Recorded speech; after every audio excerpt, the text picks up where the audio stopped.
కొప్పుల గ్రామ ప్రజలకు ఎల్లప్పుడూ అందుబాటులో ఉంటానని, గ్రామాన్ని అన్ని విధాలా అభివృద్ధి చేసేందుకు తన వంతుగా కృషి చేస్తానని భూపాలపల్లి ఎమ్మెల్యే గండ్ర సత్యనారాయణరావు అన్నారు.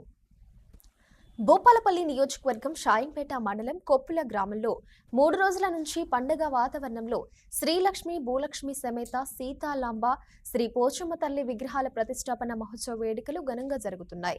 సోమవారం మధ్యాహ్నం జరిగిన విగ్రహ ప్రతిష్టాపన మహోత్సవంలో ముఖ్య అతిథిగా భూపాలపల్లి ఎమ్మెల్యే గండ్ర సత్యనారాయణరావు పాల్గొన్నారు. ముందుగా ఎమ్మెల్యేకు అర్చకులు, గ్రామస్తులు, ఆలయ కమిటీ నిర్వాహకులు, కాంగ్రెస్ నేతలు డప్పు చప్పుళ్లు, పూర్ణకుంభంతో ఘన స్వాగతం పలికారు. అనంతరం ఆలయంలో ఎమ్మెల్యే ప్రత్యేక పూజలు నిర్వహించారు.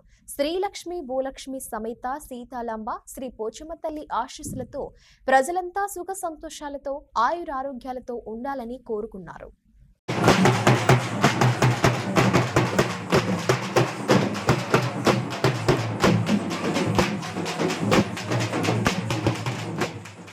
పోచమ్మ తల్లి, రేణుకా ఎల్లమ్మ తల్లి, అదేవిధంగా బొడ్రాయి భూలక్ష్మి మహాలక్ష్మి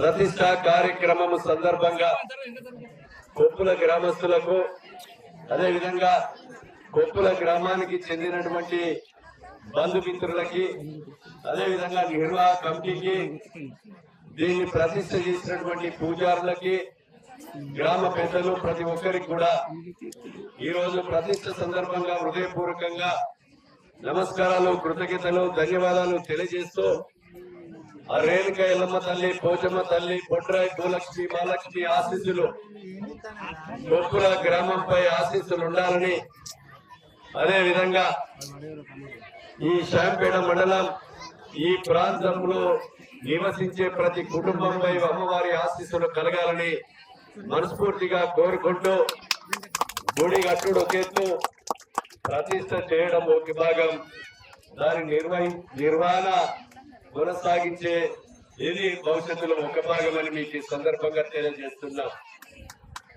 ఈరోజు రేణుకా ఎల్లమ్మ తల్లి గాని, పోచమ్మ తల్లి గాని, పెద్దమ్మ తల్లి గాని, ఇంకో అమ్మవారు గాని తల్లి ఒక్కతే.